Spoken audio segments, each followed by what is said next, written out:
Yeah. I don't know how that even works.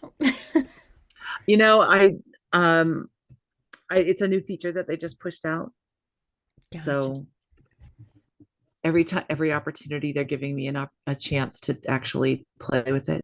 So Oh, yeah. nice. So I today we're talking alignment, guys, and why and what's going on and how it became the topic today. Mostly because I talk to a lot of people over time. Kathy and I chat at least on text to each other every couple of weeks. I talk to Mary frequently, Gary every once in a while. We chat back and forth. Lauren, I think we have on occasion chatted as well. So, one of the questions that has come up both here and in the customer education channel, and so much so that our last mixology was on the same topic, was how do we focus on alignment with the organization? Because so much of what we do is dependent on what happens at the organizational level. How do we make sure that we're in alignment with whatever we need to align to? And that it's just something that has been coming up in a lot of one-off calls with people. And so I thought I'd ask you guys, number one, how do you focus on alignment in your practices? And what are the techniques that you might use to front load alignment with the people that matter? And who are the people that matter with your groups? So let me start there. I guess who focuses on alignment already? Anybody? I have in the past, and what I would do is reach out to the team, whether it could be product, it could be dev, it could be engineering. Those were the people I had to deal with the most, and I just sort of introduce myself and tell them really broad strokes about my team, and then just listen to them and ask them what's going on in your group, what are your goals, what are your challenges, talk to me. Usually that was enough to get them saying a lot, and towards the end I would ask them, how can we work together, how can I help you make this work without adding more to your plate, kind of thing, and just sort of hash through it, or set up another meeting to do that. But um just taking an interest in the other teams, when a lot of times what they meet with is demands, um helps. Lauren, I saw you come off mute too. I was going to say, I think one of the things that is the most challenging is the number of different people that we are often trying to align, and they have very different goals, right? So we work with parts of the customer success team that are more focused on support and service and sort of that day-to-day, making sure the customer has a great experience, as well as folks that are more interested in the sales side of the relationship, right? And sort of pulling all of that together. And then you add in the product folks, and then you add it in, and it just, it's, sometimes I feel like we're sort of at the center of just about everything happening, right? Which is great, but also, Challenging. yeah, there's a lot of different ideas, different priorities. And so it's really hard to find that line between, well, if we shoot for consensus, we'll never get anywhere. But if we'll never get to full consensus, but how do we move forward with some level of alignment, right? Or get to that sort of disagree and commit space. we talk about it kind of like a nexus plus sign kind of thing, right? Where customer marketing is at the center point, and we've got the horizontal alignment across teams and the vertical alignment to leadership, right? And you can see it, right, where the customer marketing team is smack dab in the center of all of that. Oh, sorry, I'm not keeping up with the waiting room. Sorry, I forgot that was a host duty. I was like, it's weird that there's only 7. Um, now we're up to 9.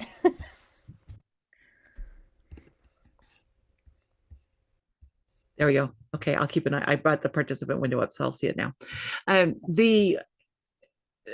The thought, one of the things that's come up, and you guys tell me what you think about this, is I went to LoCon this summer in Vancouver, and one of the things that came up from a customer ed perspective was the idea of a content council. And one of the things that we did at Thought Industries was build out a communications council so that we brought in members from dev, members from support, members from success, from ed, and from product. And I think that was everyone. And demand gen, one of the demand gen people from marketing, to come in and actually put together the council that met every 3 weeks, oddly enough, to really focus on the communications strategy and what everybody was doing as it related to whatever the latest initiative was organizationally.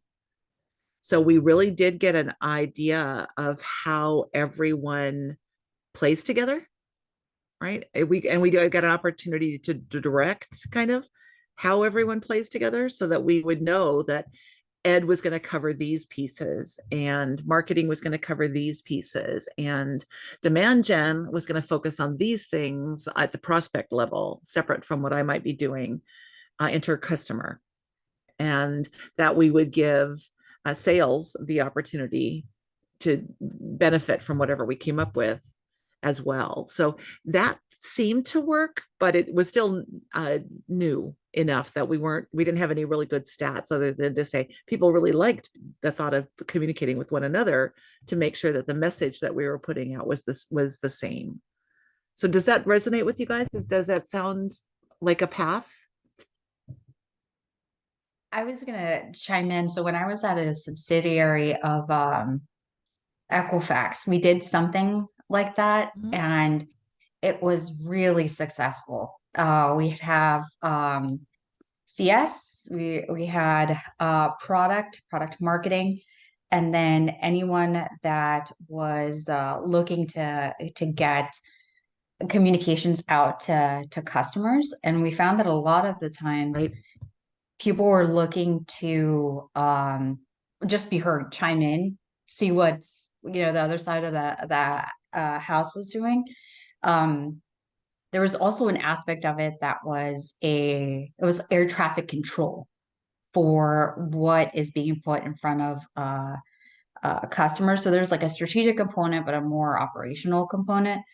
And it was air traffic control. We had a calendar of what communications are going to be going in front of customers. CS, product.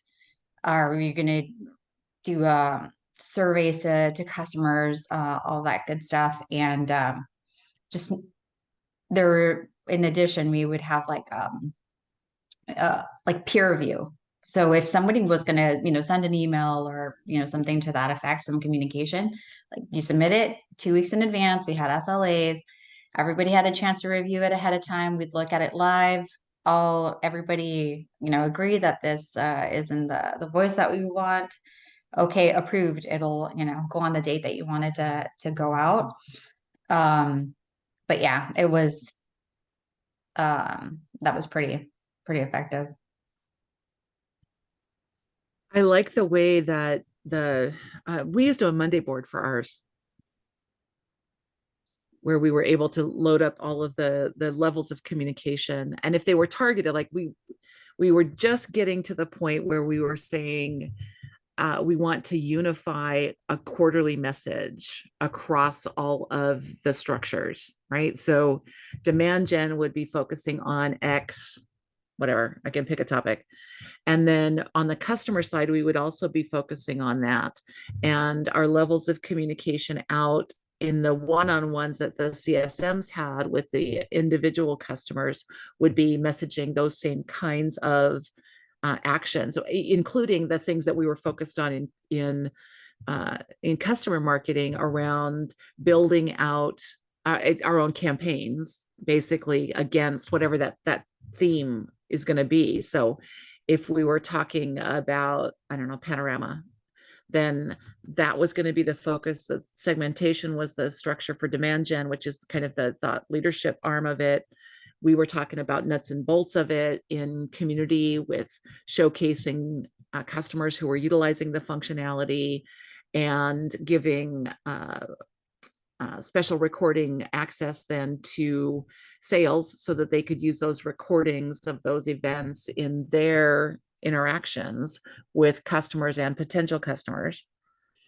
And so we were really kind of building a cycle that, but again, still very, very new. We were just getting to the point to start building out the calendar for 2024. So we could do, we could get 2 quarters ahead was the goal, so that we would know like Q1 is going to be X and Q2 is going to be this. And then in Q1, we would plan Q3 so that we could stay ahead of it. Because for me, finding customers to tell their stories was the challenging part, right? Knowing that I sometimes it takes a while for everybody to get their calendars to agree, because I don't necessarily care about the day that we do it, but it's going to be a live event. It's going to be open through community, right? All of our customers can come. It is a customers only event. It's not necessarily an open webinar, although a demand gen may schedule something as well that is an open, everybody can come from the internet kind of deal. But, and I'd still have to find customers for that. And they ideally are not the same ones. Although we have a lot of people who are willing to be the same one for a month. But I thought that part was challenging for us, was just making sure that we could get all of the right kind of involvement from the different people. So anybody else? I know some of you guys have just joined, but we were talking about what kind of alignment strategy do you already have? Gary, go. So most of my experience has been in small tech startup, early stage startups. And a fairly consistent problem has always been a very heavy-handed CEO who believed that they knew exactly what the alignment the rest of the organization required. And so would have to play a very long game to get alignment outside of those parameters. And one of the things I found most useful, in fact, was in my group, I would have brown bag lunches, which even went to Zoom once COVID hit. And where the focus was having everybody else talk, not me, where they needed to lead the discussion and talk about what they believed were important issues. And over time, fairly quickly, we would get other people from other parts of the company that wanted to participate in those brown bag lunches. And we would open them up to everyone except for the execs. Because once the execs came in, all the conversation tended to shut down. And so I guess this is tribe building. And so we would get the topics out on the table where we wanted to be driving alignment, and getting the rank and file discussing them, their observations and their ideas about what needed to be done. And that was often been very effective in terms of socializing ideas where we want to develop alignment. and showing that there's broad buy-in on those ideas by having those public discussions of them. Did you find that you, by building that structure, it allowed you to develop better horizontal communication with those people and or teams because of the interactions that you had at those calls? Yeah, because they were far more socialized with each other. They they heard each other, the things that they were concerned about, the things that were working well, the things that weren't working, which was not happening through any of the other mechanisms in the organization. So again, these are all rather small organizations. The biggest one was maybe 30 people. Most of my experience varies between 7 and 30 um, over the last 15 years. So quite often the people who are the managers, in particular, like the CEOs, they've often been first-time newbie CEOs. They're inexperienced in organization building and culture building. Um, and I actually learned this from a marketing person. So this whole brown bag approach was an interpretation of this. Yeah, you know what A/B testing is, correct, Chris? So what's ABC testing?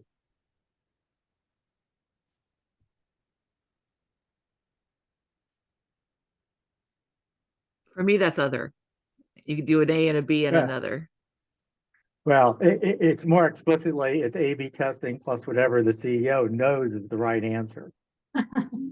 Oh, there we go. The C stands for CEO. I get it. All right. Yeah, yep. And so once I had learned that concept further back, the brown bag lunch was an approach to how to build common ground amongst the people in these organizations while accommodating the CEO.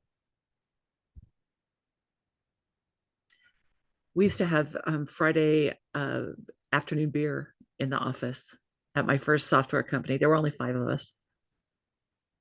And the whole point of the Friday afternoon call was with a get together, because it was actually a conference room, was to actually hash out the messages and all of the pieces, and to build alignment on the different initiatives that we had at the time. And it worked really well. Did you aspire your own beer? Go ahead, Gary. Oh, it's the old approach. I learned it when I was in IBM management school decades ago about defeating groupthink. Because one of the problems of groupthink is when people are in a group together and you say you're going to brainstorm on something, it tends to be, for example, in this case, if the CEO expressed their idea, nobody else in the room was going to challenge that idea. All they did was build on the idea of who the perceived leader in the room was. And so the way to defeat groupthink is to send people out and get them individually to put together what their ideas are and share them up. And while you may get redundancy, you're also going to get creativity and innovation that you won't get in the group setting, so that when you come together as a group, then you work on those ideas that have been bubbled up from the individual. That's sometimes the problems with group settings is majority is not the correct answer. Majority does not always rule, and majority is not always the best way, right? So Right. it's thinking outside the box and offering up other ideas outside of the box. That's at the end of the day, that's what this is. I mean, customer marketing, customer advocacy is a lot of thinking outside the box, right? Traditional things that normally work in other areas of marketing don't always work in customer advocacy. That's why a lot of it is just like testing, right? And challenging them, not saying that what you're saying is wrong, but how about we try it this way, right? That's another way to approach something that you don't feel like you're being combative or confrontation or what have you. And sometimes, being different and not being a part of being a minority is not always a bad thing, right? If you can think outside the box and if you believe in your ideas and you can like get buy-in and just try it, right? Sometimes you just have to test it and do it to show people a different way of looking at something or a different process of doing something.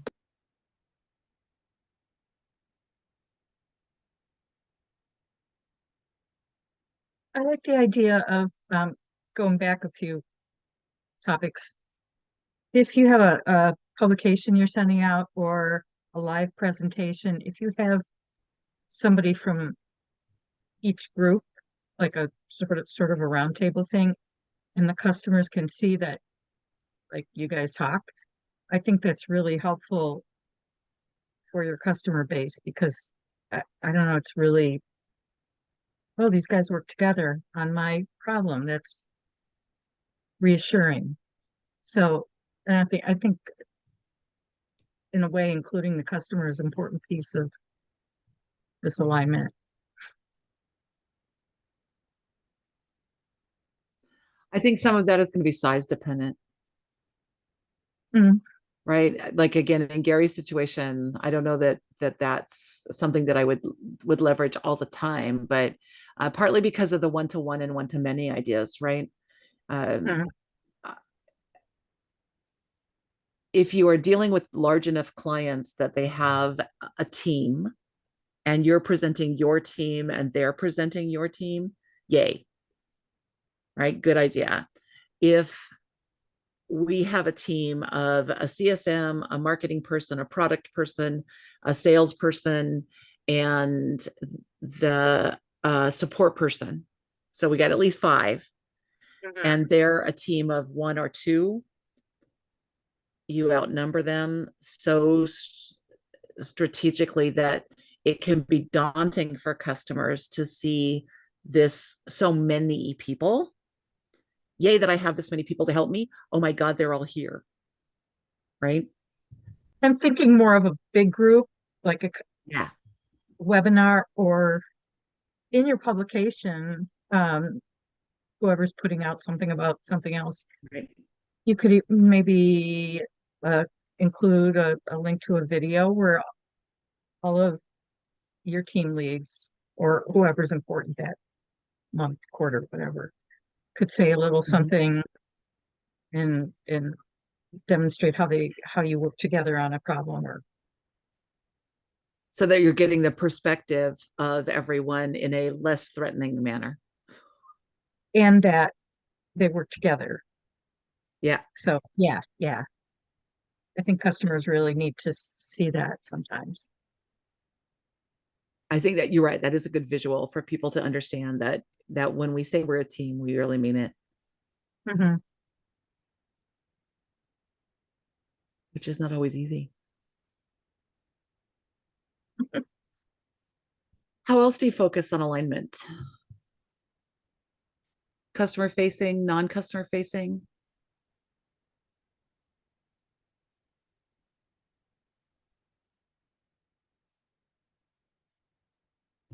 None? All right, here's the question then. We'll move on. What was your biggest win this week? Kathy got to walk. Unless you have a bigger win than that. Of course, share the bigger win than that.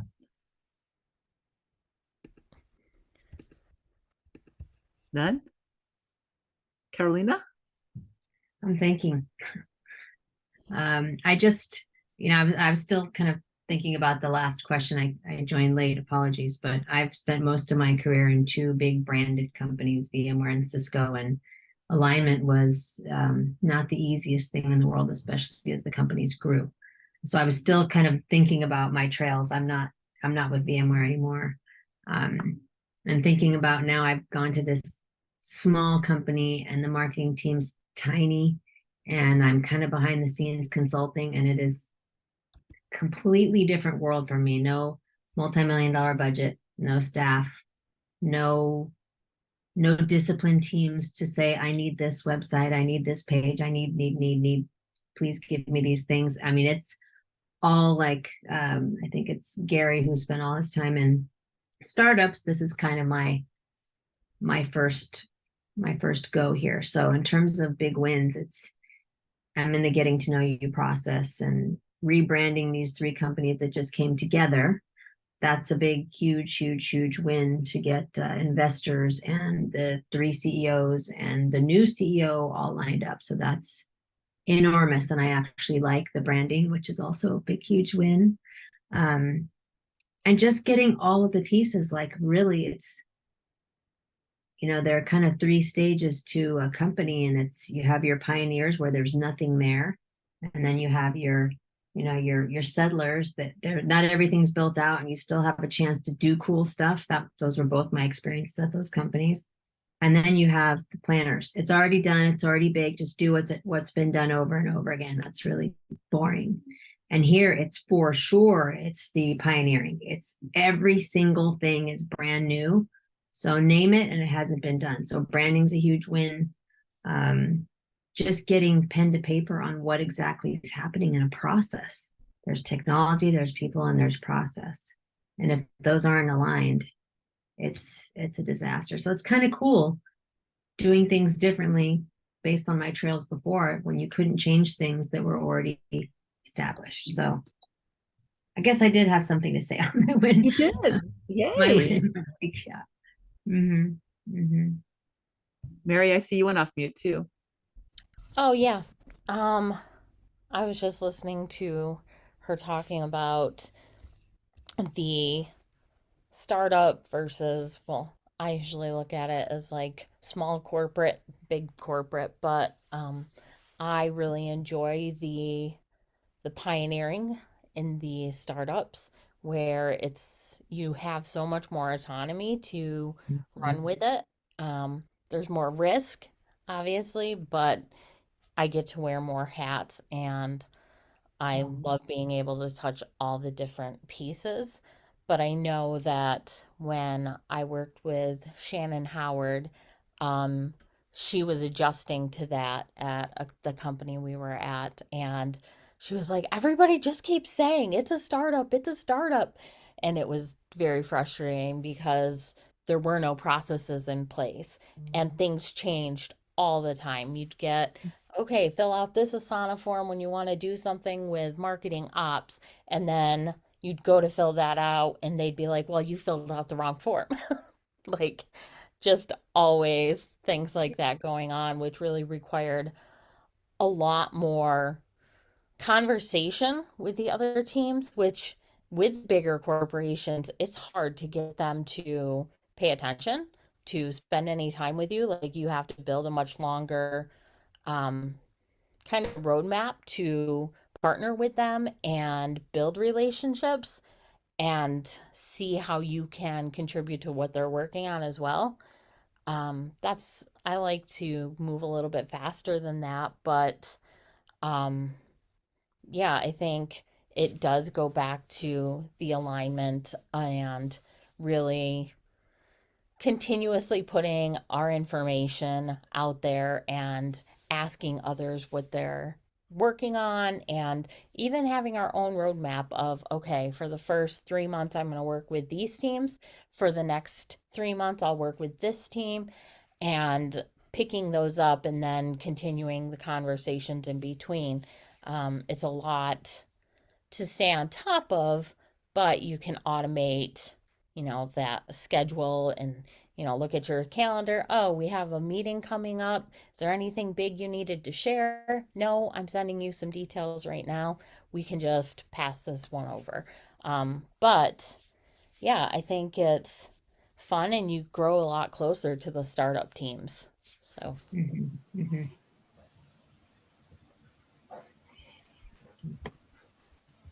It's a different world for sure. what company are you with now? It is right now, it's called Relevance Lab, but it's changing publicly in January. It's 3 companies that came together. I'm working with a former leader from my Cisco days that I did fun things with. So it's interesting. It's cool. It's very different. I've never been a consultant before either. So this is totally, everything's different. Yeah, it's Yeah, good. I worked at Demand Base and we had just acquired two companies. And so I had to start the customer advocacy community Mhm. and our user groups and then help drive like the reviews and testimonials and all of that stuff. And Mhm.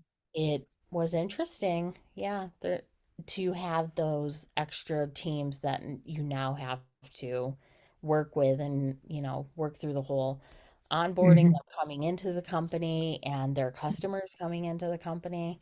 Yeah, There's a lot to yeah. do. A lot, a lot, a lot. Yes, yes, yes. It's never dull. Just it's very different from anything I've done before, which any company you go to, even size, the people are different, the processes are different, all of it, down to the CEO. Oh CEO of a gosh. startup, very sensitive about the products and they know the way. And, just everything has trade-offs and benefits. And it's fun though. I'm loving it. It's just Yeah. very different. But I do miss my relationships with the disciplines. Like, can you just help me get this one thing done? And, all these tools and things that you had that were established. Those would be nice to just flip the lights on and have those things. But That's the wish, right? yes, yes. That's Tiffany. right. Yeah, so I also worked, and I agree with a lot of things that Mary said about startups. I mean, I was at a startup, Maven Link, and I spearheaded everything from ground up. There was really nothing, lack of data, Mhm. reviews, driving it, getting the quotes, RFPing the platform. So we ended up going with Influitive, and I've had the opportunity to work with Influid at two different companies. Um, yeah, and I really liked it and it really helped, but there wasn't much like, 8 years ago, there wasn't much as far as competition as there is now. There weren't that many vendors, right, that you could actually pick from. There was Sprinkler that we looked at, Influitive. We went with them. They were still actually a startup as well. So there was some growing pains on their end just as much as our side. Um, but yeah, I like startups. I like being able to just get in and help with processes, implement things, right? Run with it. And I think a lot of it is just coming in with a plan, like your vision that you have, and then just meeting with the various teams, right, to try to get buy-in. Not everybody's going to be agreeable because you're going to get resistance on how client success and sales manages the customer, right? Some of them are like very protective. And my experience, because I used to be an account manager and do client success and cross-sell, upsell, retention. So I tell them kind of what my experience is and what my background is so then they don't worry that I'm going to mess up the relationships. And many times I end up having closer relationships than some of the CS do because unfortunately they're not talking to their customers as much as I am. So I'll bring people in and as people quit, new people come on, bring them into the Mhm. accounts.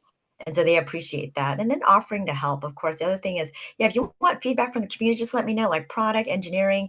If you guys want to, or think of a function that you think that they want and that you hear about, but let's just kind of throw it out there, right? And ask customers, hey, we're thinking about developing X, Y, and Z. What are your thoughts? Do you think it's good, bad? Tell us what you think. Because sometimes by the time it gets to the product team, it's not really, it's kind of old news, right? So sometimes people hear things and they start working on it. And this is my experience working at a company that's now bought up by IBM. They started producing a functionality that nobody wanted. They spent all this time creating Foursquare, Mhm. right, as part of a social widget, and nobody used it. So it was a complete waste of time and investment. So a lot Mhm. of times you offer to help and say, I can help get feedback from the community. So it's like a give and take because a lot of times they feel like marketing is always asking for help and not offering to Yeah. help in other ways as well. So those are some of And my it's ideas. really voice of the customer without the bias of sales sometimes that doesn't want to rock their boat or they're don't want to mess up a booking or pipeline or they're asking for things, right? Right. Asking the customer for things. And So that's why when that's I do case study interviews, it's just myself and my writer.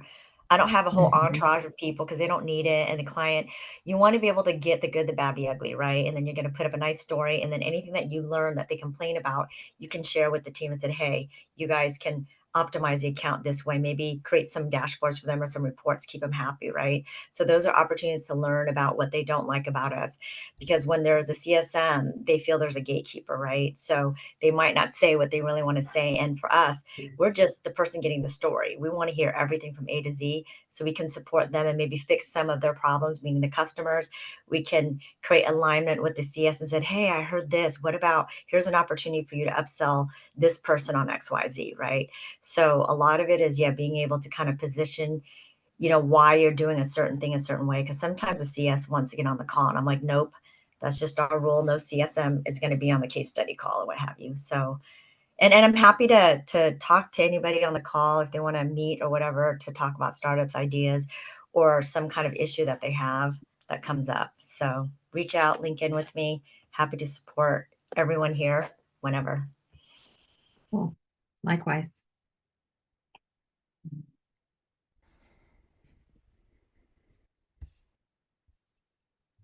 Do we need a startup group?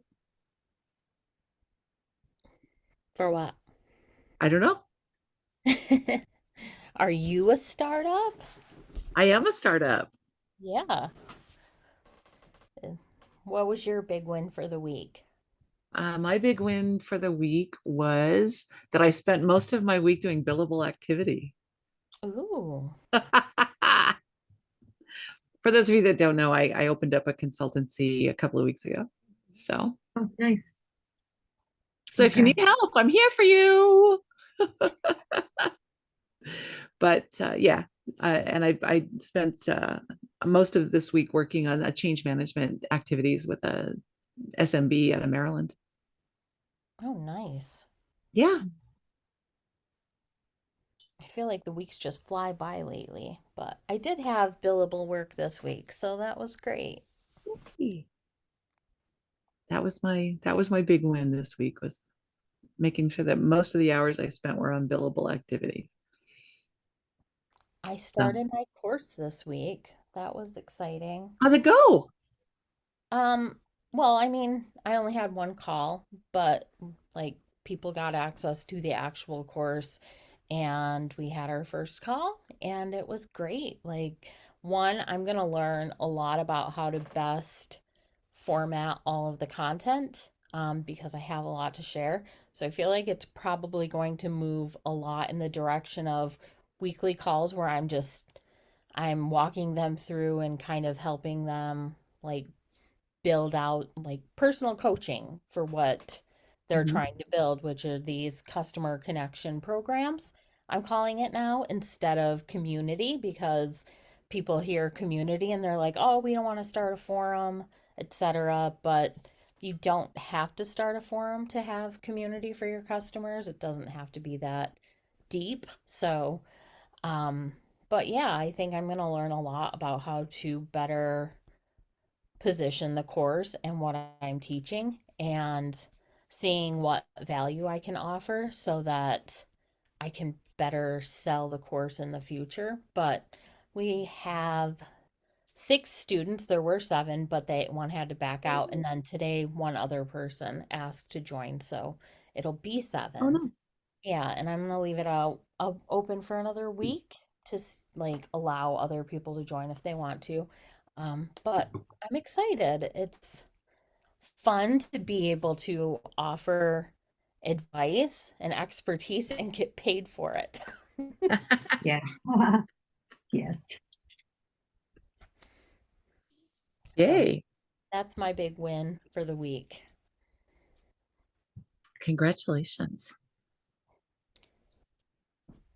And Anybody else? alignment is part of the course, Kristine. I Oh, yay. Yay. because it's in doing community marketing, community management for so long, it was a new kind of department for a lot of the companies that I worked with, and you really had to partner with and build relationships with all these teams to be able to get them to contribute and work with you and all of that. And that's really been helpful for like working with people where I'm doing some consulting and around customer marketing Mm. because I feel like there's a big lack of knowing how to do that, if you know what I mean. We talked about it. Shannon and I talk about it a lot too on the internal marketing that we have to do to make sure that everybody understands what our goals are from a customer marketing perspective, so that uh, for two reasons, right? The first is just to keep people in the loop, the information, but the second is to also celebrate the wins that we have across the organization, so people understand the value that we bring, because Yeah, sometimes that absolutely. can be scary, right? Because that lack of value is, in today's market, can mean that next week there is no customer marketing. Yes and no. Like, I think with a lot of people that I've talked to recently about layoffs, it really seems like they're not spending a lot of time looking at who they're individually laying off. It's like Right, departments. right. And Haircuts. I had somebody earlier today I was talking to, and they were like, I'm super overwhelmed, but I know that they see the value in me being here. So at least I don't have to worry about my job. And I'm like, I love you. We're good friends, but that doesn't mean you don't have to worry about your job, because at the end of the day, a lot of these companies are doing layoffs to show investors that they're trying to save some money short term. And to do that, it's really easy to drop a few departments. And like Lori Timms this week, she just got told last week how great her program was and how it was so helpful for the company. And boom, she's part of a rift this week. Like, that's crazy. But that's what they're doing, and we shouldn't kill ourselves to just maybe stay included. Right. And they're doing layoffs just in all different departments, professional services at my other company. Yeah, they're doing it. It seems like top down now. So executives, the C levels that aren't needed, the VPs of professional services, they're keeping the managers around to try to absorb the work. And yeah, it's all about numbers. It's all about the bottom line. So they're doing a lot of layoffs still, and it's across the organization. They're going. I think the person with the highest, probably the highest salary, is going to unfortunately get let go first. So top down now, keeping the middle management and the lower level people there to do work, professional services, project managers, consultants, all of it. So unfortunately, no one is safe. Anything can change day to day, week to week. So just, be vigilant, just do the best you can. Try not to worry about something that hasn't happened, but definitely keep your eyes and ears open. And save for the rainy day. Save, and save your work too. Right.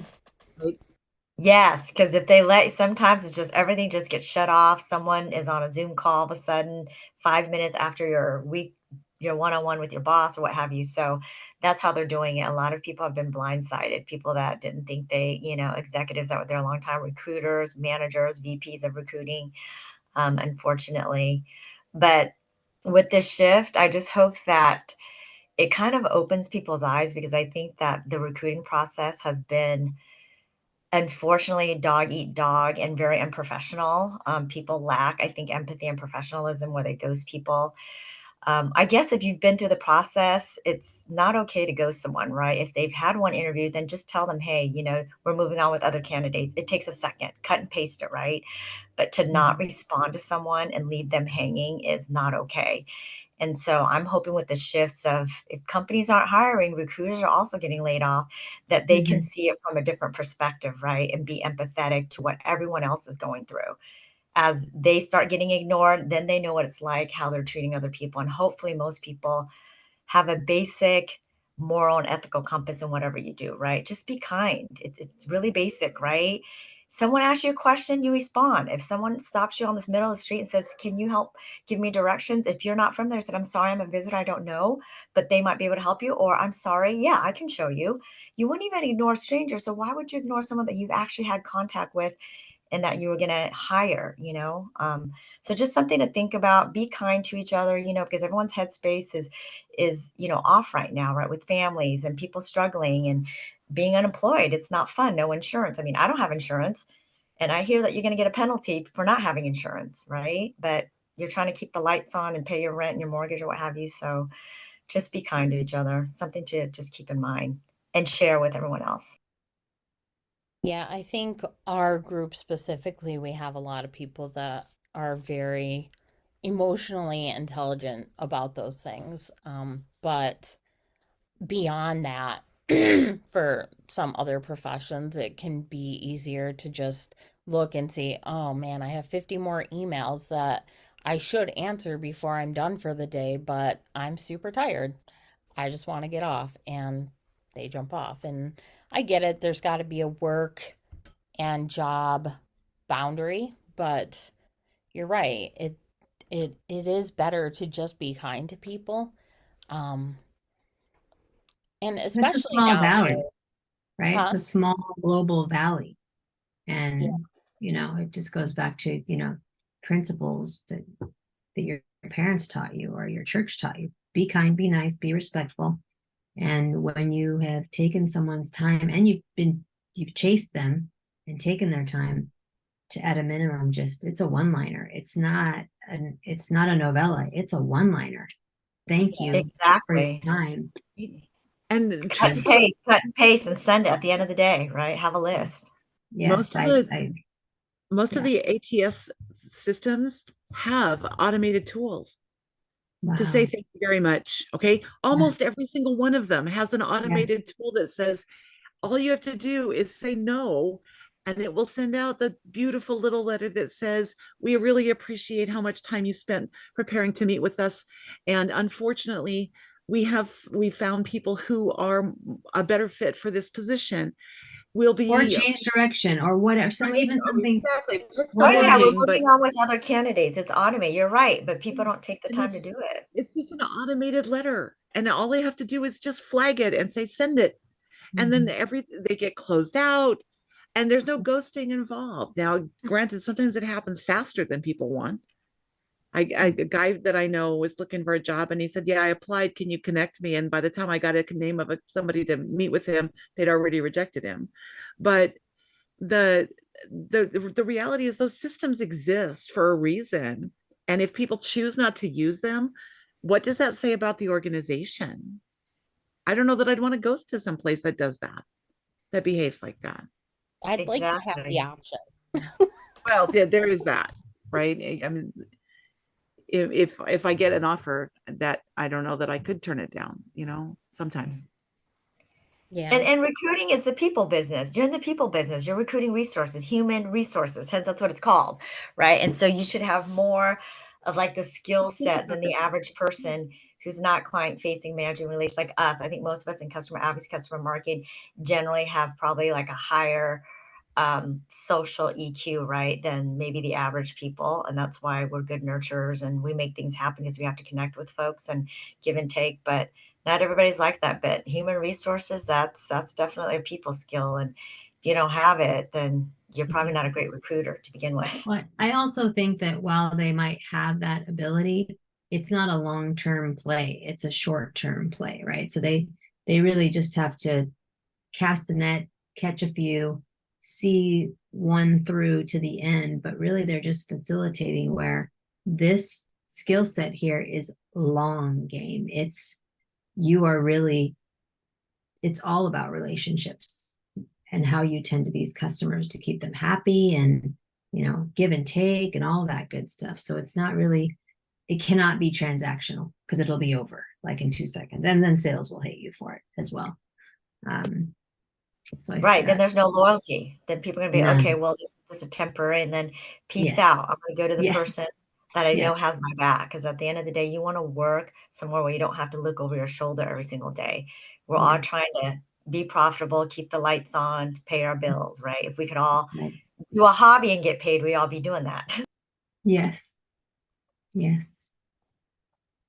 It does seem like there are more people being hired for customer marketing. Does anybody else notice that on LinkedIn, or is it just me being wishful thinking? I don't get on LinkedIn much, to be honest with you, but I wouldn't be surprised by that. I don't know. I'm kind of a 50-50. I try not to look at notifications really at all because I think a lot of times it's a lot of noise.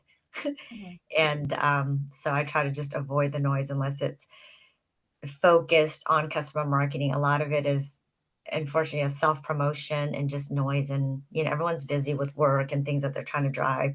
So I minimize it. I go on, I look at some jobs, but unfortunately the reality of is most of the jobs, 50% of it, which I dislike that people are doing this. If they have an internal candidate, then don't post it. Post it internally. If you have candidates, don't even bother because you're putting it out there. You're getting 1,000 people who are investing their time, updating everything, and they don't even have a shot in heck, right? Because you already got 3 people internal that want the job. Then just don't do it. If those 3 people are not the right fit, then you post it because that equal opportunity, that really isn't equal opportunity. That's actually misleading and false, and it's dishonest when you're really saying equal opportunity, but you're not because you're posting it to the public. But anybody in the public that is not one of the 3 you have in mind internally don't really have an opportunity. So that's just True. fraud. Now, I will say that we're all talking about relationships. It's part of our DNA in terms of the scope of work that we do and the work that we choose to do, and we're probably all good at it. I'm going to make an assumption.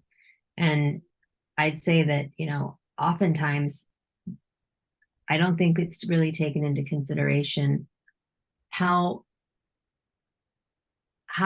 not sensitive is the wrong word, but we take these things to heart. And I'll tell you one thing that I noticed in one company. It was odd because I was recruited hard, and then I looked at the rec. They had one rec, same role in a bunch of different states. Mhm. And I ended up learning that they do that to cast a wide net, to cast it, especially in certain areas that are generally, let's say, higher paying, and other areas that are not. And then they basically filter down to get the cheapest location with the similar skill set. It's crazy. Like, that's so ridiculous and rude, right? It's kind of like, Yes. no, you're not going to hire that person in that high paying area. So why would you even post it? It's just crazy. So yeah, it's wild. I agree.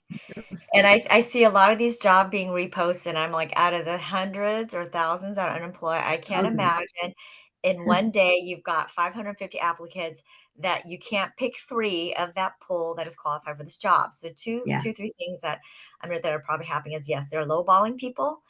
And yeah, they can get someone that is gonna like do it. But if you're doing 2 full-time jobs, and our job is like 2 full-time jobs anyways, right? Customer advocacy, customer market, it's crazy because we deal with so many different teams. You Mhm. lowball, yeah, someone's gonna come in, but they're gonna do something not well. It's gonna be like an 80-20. One job they're gonna be really good at, and then the product marketing job you just dumped on them, that's a full-time job in itself, launching products.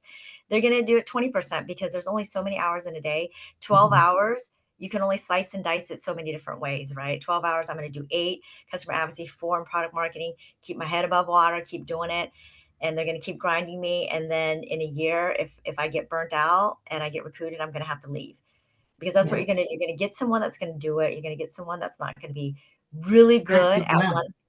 Yeah, Yes. they're going to do something well. They're gonna do 80-20, right? Something's Yeah. gonna You get be, what you pay for, and you yeah, get, and the experience Yeah. does matter. experience. So ultimately, with the skill set that everyone here has, if you are really looking to find another role, I would probably not go down the application route. I would contact the people that you know and schedule time with them, right? Even exploratory, even if you like the brand, because those have been the offers that have come to me over the past year.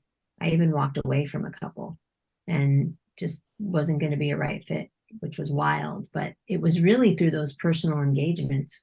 The other stuff just, like 1,000 people, like, how are you even going to see me? Like, what are you looking? It's algorithm, it's those apps that are looking for keywords. There's no humanness about it, and we're all about knowing people and finding the right people and the relationships and cultivating relationships. I'm sure all of you have a whole bunch out there. So anyway, just sharing that because it's ironic, right? It's so, feels so plastic, and yet that's kind of the opposite of what everyone here does. Yeah, Right. it's true, but I don't, for me, it's hard. I think like most of the people that I talk to regularly are customer marketers. So Mhm.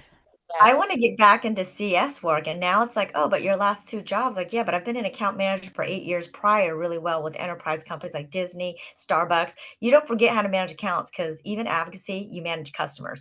You ask people to do stuff for free. So it's actually harder.